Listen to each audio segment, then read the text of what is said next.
महाकुंभ में भी कई सारे उसके लिए सम्मेलन हुए, बैठकें भी हो चुकी हैं, तो कब तक हम उस दिशा में आगे बढ़ेंगे और कब तक वो हमें प्राप्त हो जाएगा?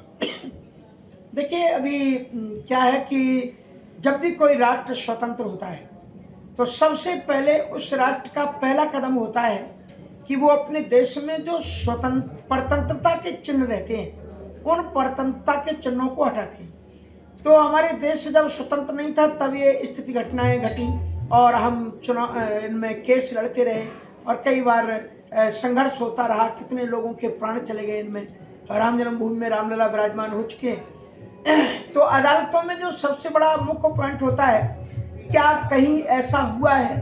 तो अब हमें राम जन्मभूमि का उद्धरण प्राप्त है, इसलिए विश्वनाथ मंदिर जी का काम पूरा लगभग हो चुका है। उसमें कोई प्रामाणिकता की एक अंधा भी व्यक्ति जाकर के उसे देख करके कह सकता है कि हिंदू मंदिर है, और कई साक्ष्य आ चुके हैं, कोर्टें भी मान चुकी हैं। अवश्य करते करते मैं जानता हूं कि हमें सुप्रीम कोर्ट तक जाना पड़ेगा, तो वो अब गतिविधियां बहुत सहज सामान्यता हो सकती हैं। और मैं तो कहता हूं कि सुप्रीम कोर्ट भी आगे चल करके यही कहती है, लोअर कोर्टों के जो दिए हुए जजमेंट होते हैं, प्राय कर हमने देखा है कि विद्वान और सम्माननीय सुप्रीम कोर्ट भी उनको बाकायदा आगे चलते हैं, कंटिन्यू रखते हैं। उसी दृष्टि से अगर हमारे लोअर कोर्टों के माध्यम से ही ये जो हमारे प्रमुख स्थान हैं, जैसे काशी विश्वनाथ मंदिर के सारे साक्ष्य आ चुके हैं, शिवलिंग भी वो मिल चुका है, उसकी किस प्रकार से छुपाया हुआ था वो भी सब लोगों के सामने आ चुका है। तो मैं समझता हूँ कि सबसे पहले विश्वनाथ जी का मंदिर जितनी जल्दी हो जाए और इसी कार्यकाल में, इसी चुनाव के अंतर्गत में हो जाए तो ज़्यादा अच्छी हम कामना करते हैं। और मुझे लगता है कि बस ये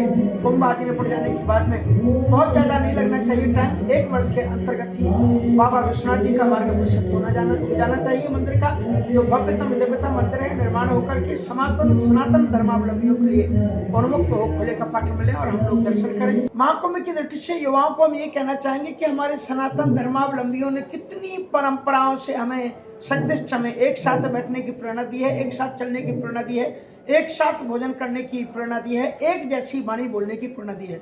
और वो स्वरूप हमें केवल कुंभ में आकर के देखने को मिलता है।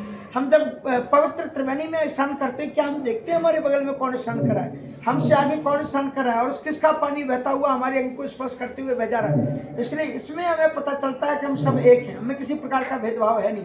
और इसी सभ्यता और संस्कृति को आने वाली पीढ़ी को नवीनता के साथ में और वृहद रूप में इसको विस्तृत करना चाहिए और कुंभ जैसी परंपराओं को मोहर लगाते हुए युवाओं को आगे बढ़कर के इनको शालीन, सभ्य और लोकोपयोगी बनाने का प्रयत्न करना। अमर उजाला जीवांजलि के सारथी की मदद लें और महाकुंभ में स्नान जरूर करें।